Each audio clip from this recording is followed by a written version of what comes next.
É uma alegria muito grande poder conhecer esta igreja, eu ainda não a conhecia.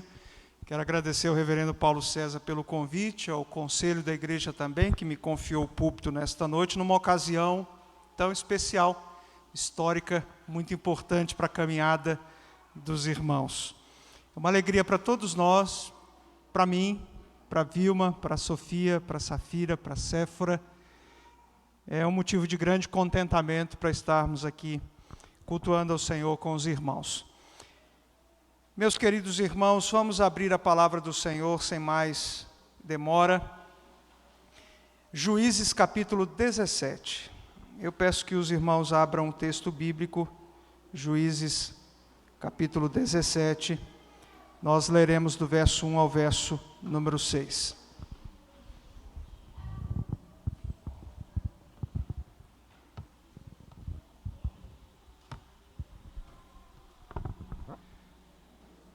Livro dos Juízes, capítulo 17, do verso 1 ao verso 6.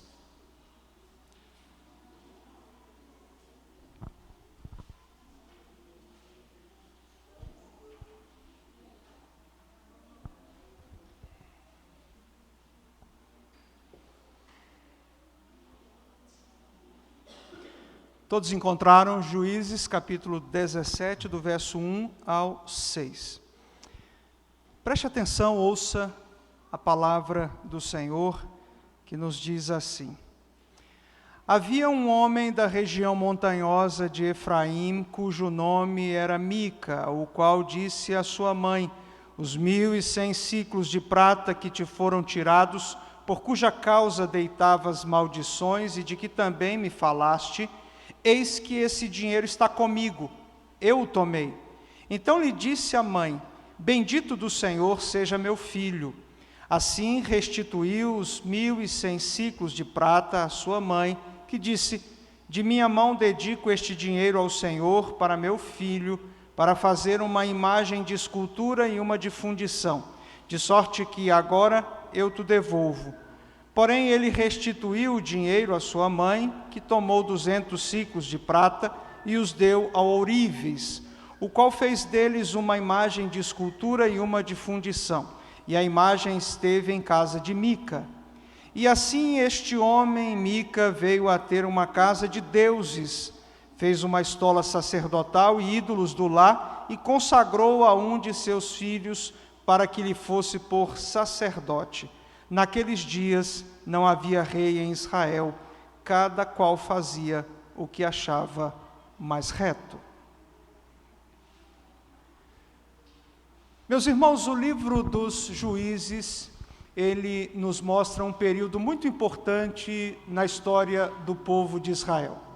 É o período que antecede o advento da monarquia. Deus então levanta juízes para liderar o povo, sobretudo naquele momento em que o povo tem de tomar posse da terra prometida. E há uma característica muito interessante nesse livro, ao mesmo tempo que é lamentável. Quando então havia um juiz, o povo obedecia a Deus. Quando o juiz morria, o povo fazia aquilo que melhor lhe parecia aos seus próprios olhos. Enquanto havia um líder, o povo obedecia a Deus. Quando esse líder morria, o povo então seguia o seu próprio caminho. Sansão foi o último juiz em Israel. Basicamente, a história dos juízes, na forma como nós encontramos anteriormente, nos capítulos anteriores ao capítulo 17, ela se encerra no capítulo 16. Sansão, portanto, foi o último juiz que Deus levantou para conduzir o seu povo. Só que o livro continua. A história ainda não terminou. E o que acontece então a partir do capítulo 17 até o final do livro dos Juízes?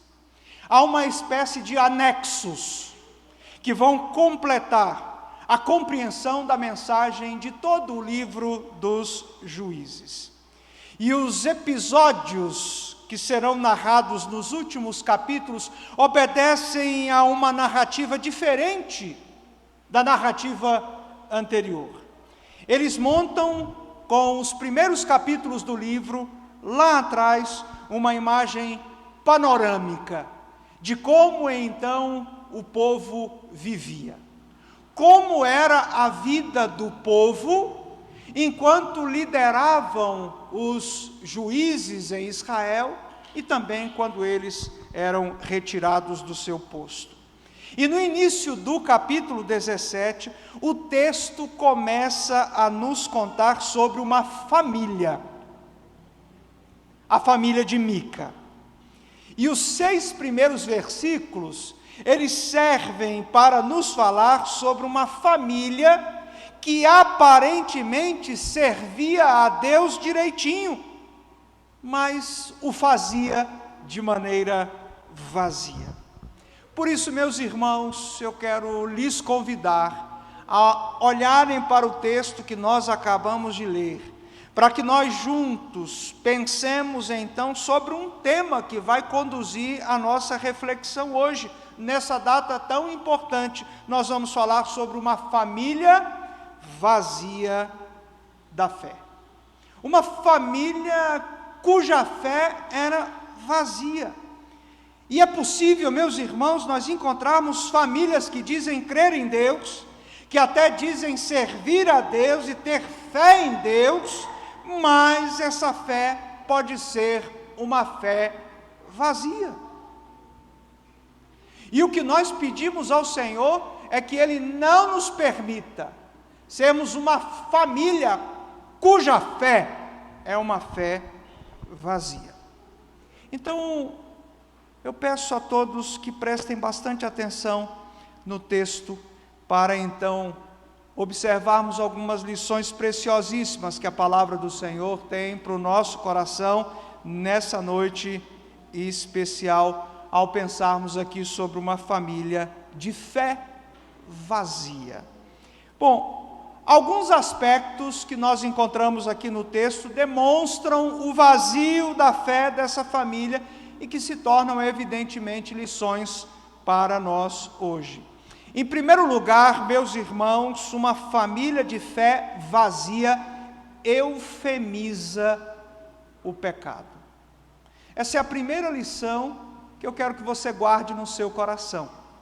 Uma família de fé vazia eufemiza o pecado. Isso está nos versos 1 e 2.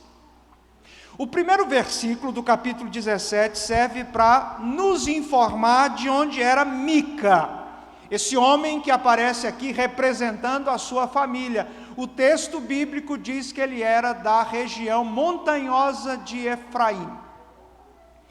O versículo 2, ele mostra para nós uma confissão que foi feita por este homem.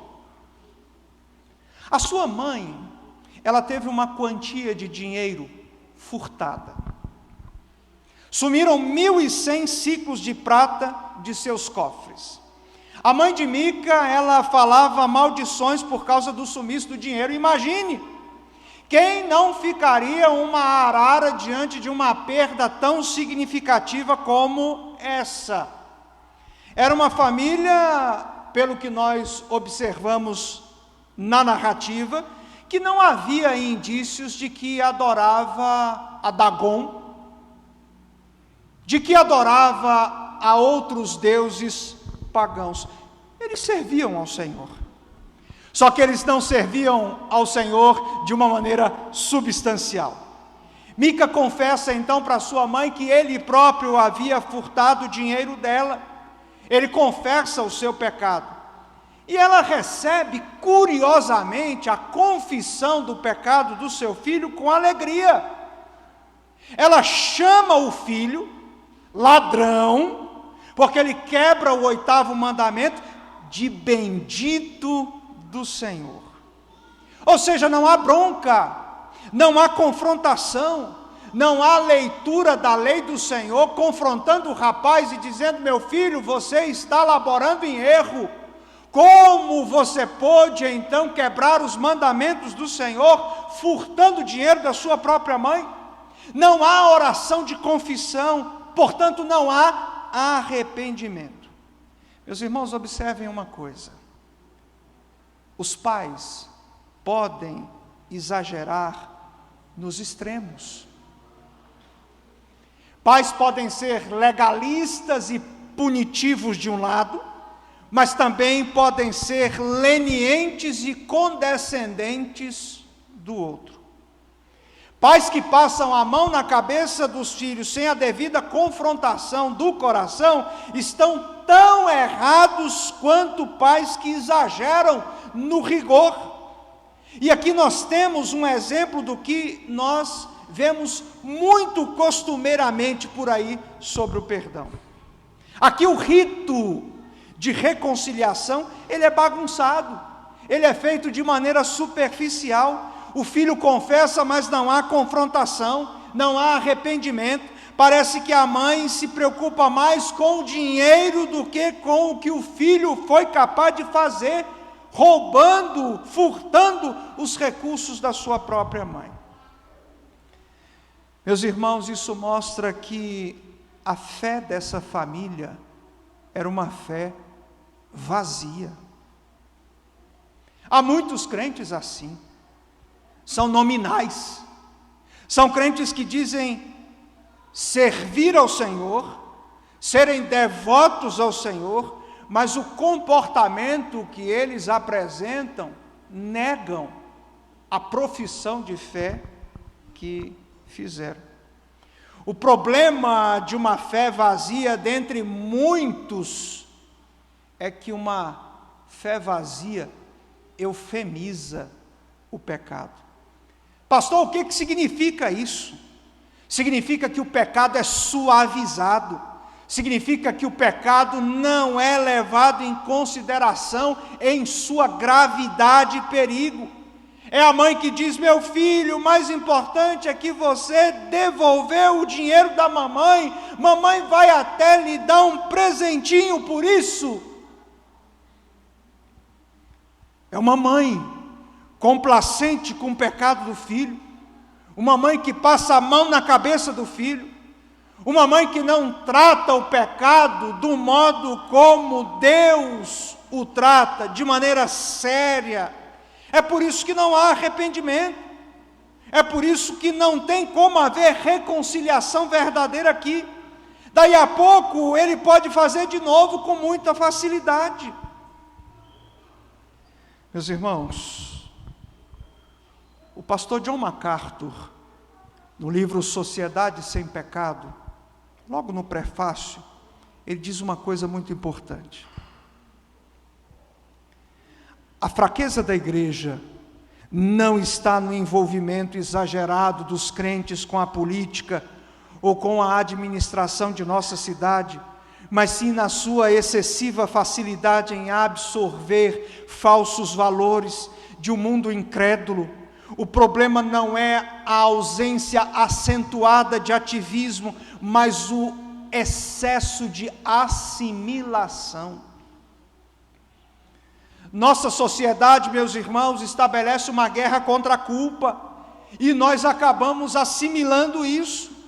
O John MacArthur, nesse livro, Sociedade Sem Pecado, conta a história de uma jovem chamada Catherine Power, que viveu como fugitiva durante 23 anos.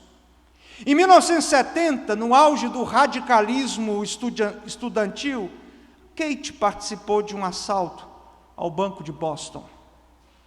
Na ocasião, um policial da cidade, pai de 9 filhos, foi morto com um tiro nas costas. Durante 14 anos, Kate foi uma das 10 pessoas mais procuradas pelo FBI. Em 1993, ela se entregou à polícia. Por que ela se entregou?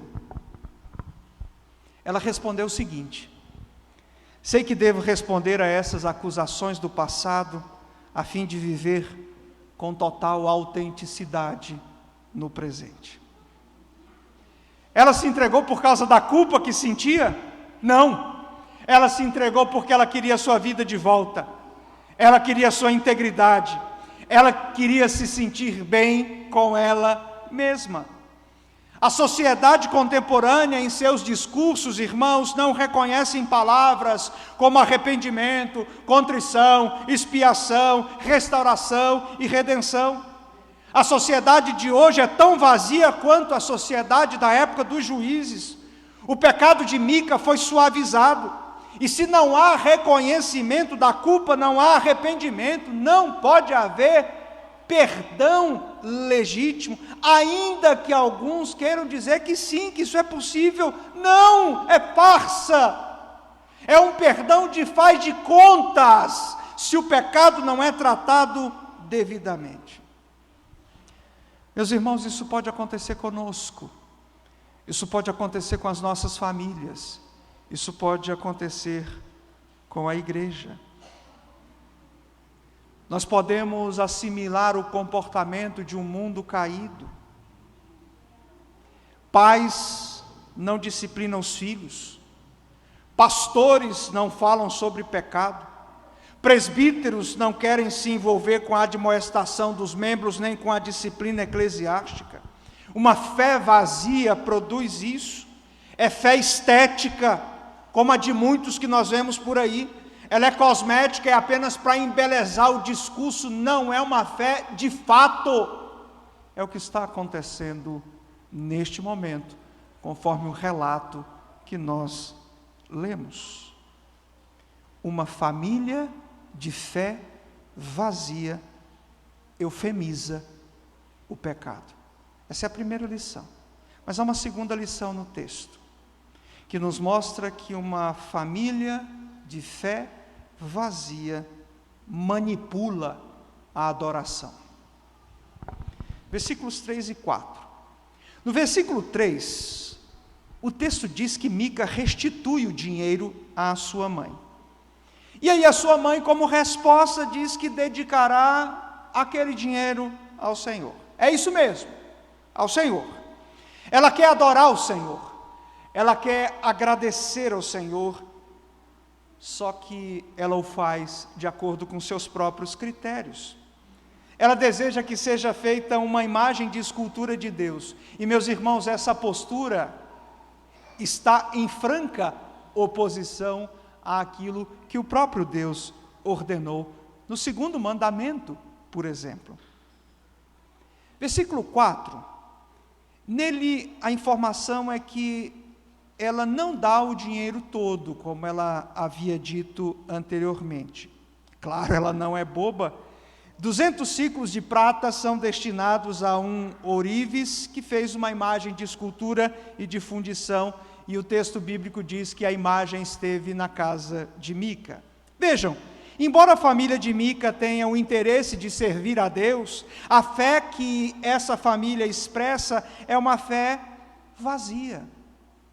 E sabe o que vai acontecer? Essa fé vazia vai ser preenchida por apetrechos pagãos. É uma fé vazia do entendimento correto a respeito de Deus, mas cheia de elementos religiosos pagãos que não tem a ver com o ensino do Senhor. Pastor, mas qual é o problema da imagem? Essa mulher quer adorar a Deus. Essa mulher quer agradecer a Deus, porque o dinheiro foi recuperado. Ela quer fazer uma imagem do Deus verdadeiro. Qual é o problema? Existe um livro do pastor Albert Mohler, Palavras do Fogo, que é um comentário sobre os 10 mandamentos. E quando ele comenta sobre o segundo mandamento, onde Deus ordena que nós não devemos fazer imagem qualquer a respeito dele, e diante delas o adorarmos, ele diz: por quê? Deus não quer que nós confeccionemos imagens acerca dele, porque ele não quer ser visto, ele quer ser ouvido, ele quer ser obedecido. É isso. Meus irmãos, além de dedicarmos os nossos ouvidos para aquilo que Deus nos diz, há um outro problema. A imagem, ela só consegue expressar um determinado aspecto de Deus. A imagem revela aquilo que o adorador deseja destacar. E naquele momento, a mãe de Mica, ela queria destacar um aspecto de Deus. O aspecto bonzinho de Deus. Ela queria fazer uma imagem de Deus para agradecer a Deus por causa do dinheiro que ela havia recuperado. Vejam, irmãos, o que nós notamos anteriormente quando o dinheiro ainda não havia retornado às mãos da mãe de Mica? Ela amaldiçoava, ela blasfemava, ela reclamava, ela lançava impropérios, ela não tinha um coração grato, ela amaldiçoava. Mas agora não, ela quer agradecer a Deus. Por que ela não agradeceu a Deus anteriormente? Pelo prejuízo que tivera.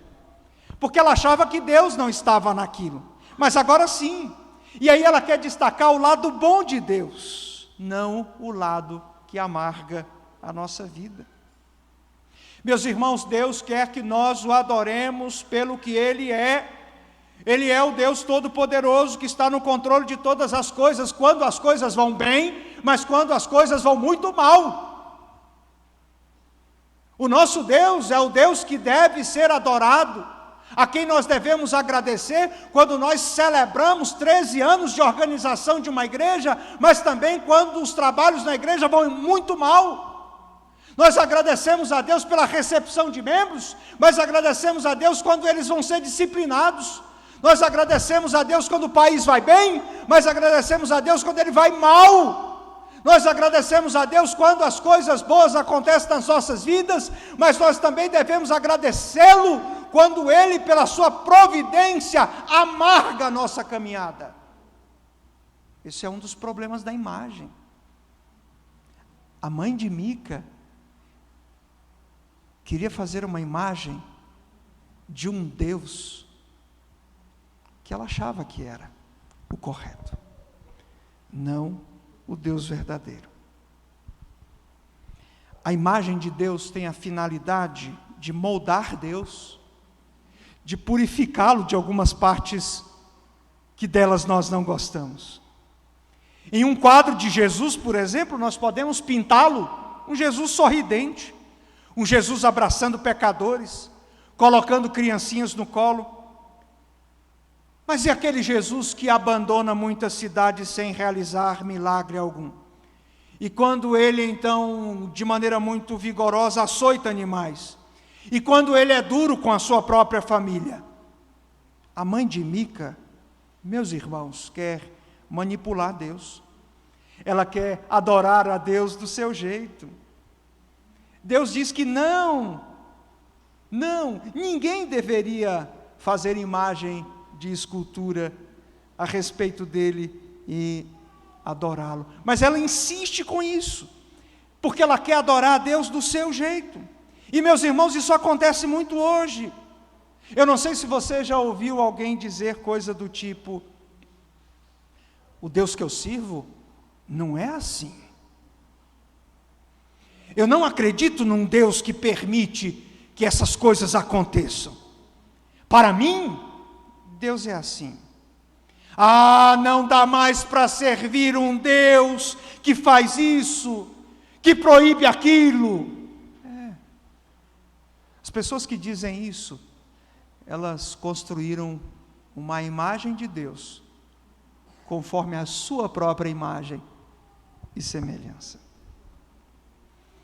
As pessoas que fazem assim, que agem assim, esculpiram uma imagem, mas não têm a ideia verdadeira de quem é o Deus da Bíblia. Elas querem adorar do jeitinho delas, mas não do jeito que Deus se revelou a nós. Portanto, meus irmãos, uma família de fé vazia, primeiro, eufemiza o pecado. Segundo, manipula a adoração. Em terceiro e último lugar, uma família de fé vazia mascara a norma. versículos 5 e 6. No versículo 5, meus irmãos, o que nós encontramos? Nós observamos que o Deus de Israel, ele foi filtrado pela família de Mica. O que ele faz? Ele faz um santuário em sua casa. Olha só que coisa conveniente, fazer de nossa casa um santuário, adorar a Deus do nosso jeito. A pandemia da Covid-19, ela nos proporcionou uma experiência diferente da experiência que nós estamos tendo aqui agora, hoje. Nós substituímos, na época de pandemia, de quarentena, os bancos pelo sofá ou pela cama de casa. A calça jeans, o vestido, ou a gravata, tudo isso foi substituído por uma roupa mais confortável, até pijamas. Afinal de contas, ninguém estava nos vendo. Apesar de alguns manterem o protocolo, até mesmo para cultuar de casa. Dava até para fazer um lanchinho durante o culto. Dava para antecipar aquele pedido da pizza. No lugar de esperar o culto terminar, a gente podia pedir a pizza enquanto o culto estava acontecendo. Era mais cômodo. Sem ter de tirar o carro da garagem, sem ter de colocar o perfume. Muita gente gostou disso e está assim até hoje. Até hoje. Não foi isso, irmãos, que Deus havia determinado para Israel. Deus não determinou a Mica que ele fizesse um templo dentro da sua casa, que ele adorasse a Deus do seu jeito. Não, havia um templo móvel. Havia um lugar para a adoração. Havia um lugar onde se devia apresentar os sacrifícios. Não era na casa de cada um. Deus havia determinado um lugar. Mas o que é que nós vemos aqui, irmãos? E aí é bom nós nos lembrarmos do objetivo dessa narrativa, a partir do 17 até o 21, é mostrar como o povo vivia, fazendo as coisas do seu próprio jeito. A religião de Israel, nesse momento, o texto está nos mostrando, se tornou algo de preferência individual. Cada um fazia o que mais parecia melhor ao seu próprio olho, ao seu próprio olhar, à sua própria maneira de enxergar a realidade. O que o texto bíblico dá a entender sobre a postura de Mica e de sua família? Que é possível mascarar a norma, a lei do Senhor. Deus diz uma coisa, mas a gente pode colocar uma máscara, a gente pode dar um jeitinho, a gente pode modificar um pouquinho, não faz mal a ninguém. Não é assim que a gente costuma fazer, a gente abre uma exceção. Um outro problema, irmãos, que o texto bíblico nos mostra, é que Mica consagra um de seus filhos para ser sacerdote ali. Ora, um santuário precisa de um sacerdote. Mas um sacerdote, de acordo com a tradição, de acordo com a lei do Senhor, não deveria ser alguém da linhagem de Levi?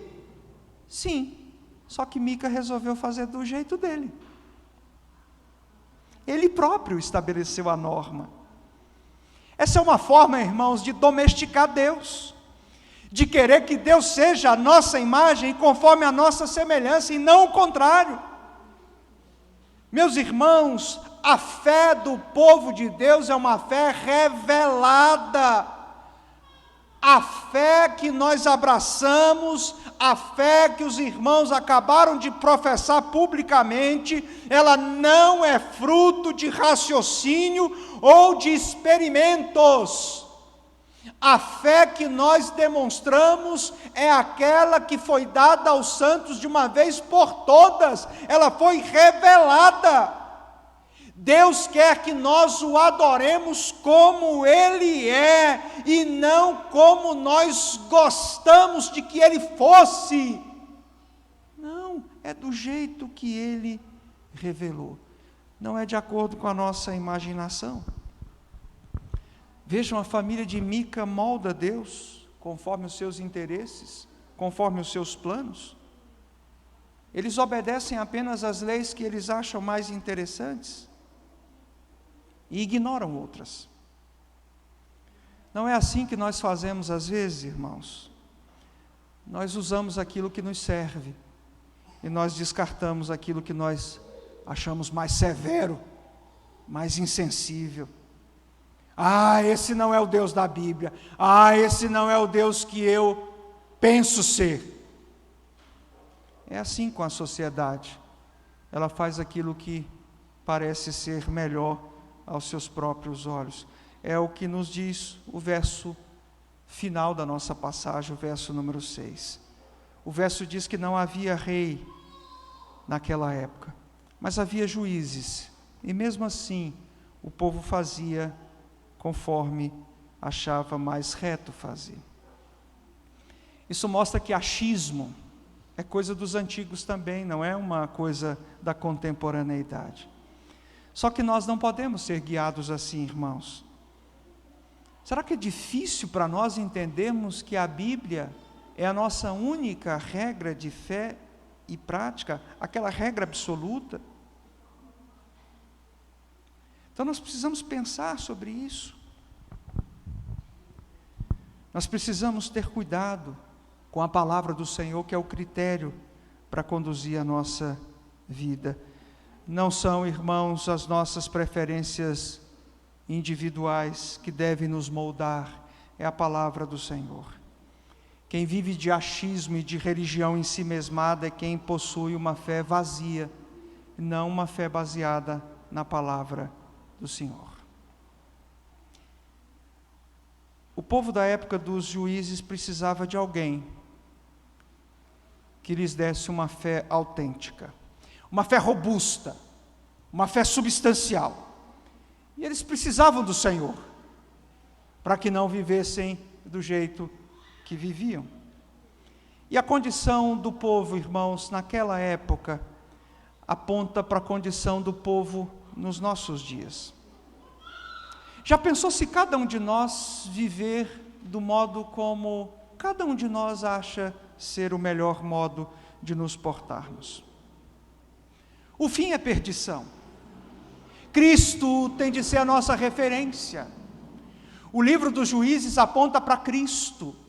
O livro dos Juízes mostra que essa sociedade desse tempo, mas da nossa época também, precisa de alguém para nos dar uma fé robusta, uma fé viva, uma fé cheia da palavra e não uma fé vazia. A sociedade de hoje precisa de Cristo, assim como Mica e a sua família, e todas as famílias daquele tempo precisavam. Sem Cristo, meus irmãos, nós vivemos desorientados, nós criamos falsos deuses para nós viveremos uma fé vazia. Se Cristo não for a nossa direção, por meio da palavra, nós viveremos como essa família, como o povo desse período, representado por essa família. Viveremos uma fé vazia. Nossa família, a nossa igreja, precisa de Cristo, precisa da palavra, para adorar o Deus verdadeiro. Porque uma família de fé vazia é uma família que eufemiza o pecado, manipula a adoração e mascara a norma. Que Deus abençoe a Igreja Presbiteriana do Lago Azul, para que seja uma família de fé vibrante, firmada em Cristo, cheia da palavra do Senhor, para que continue anunciando o Evangelho, pregando Cristo, como fizeram na manhã de hoje, anunciando a palavra do nosso Deus, e que o Senhor tenha misericórdia de nós, não nos deixe viver uma fé vazia. Que Deus abençoe a vida dos irmãos. Vamos orar? Feche seus olhos. Ó Deus amado, muito obrigado por esta ocasião, de nos encontrarmos aqui neste dia que é seu, para adorarmos o seu nome, ó Pai. Lhe agradecermos pela história desta igreja que o Senhor sustentou ao longo de mais de 30 anos. Obrigado por cada família que o Senhor chamou para constituir o seu povo aqui. E, ó Deus, que o Senhor nos livre de vivenciarmos uma fé vazia, porque esses são os problemas, como aprendemos hoje aqui, tantos outros que podem ser consequência de uma vida de fé vazia.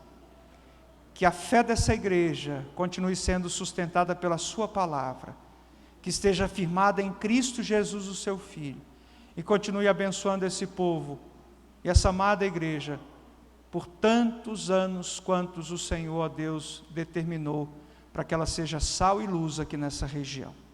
É a nossa oração, Senhor, com gratidão, em o nome de Jesus. Amém.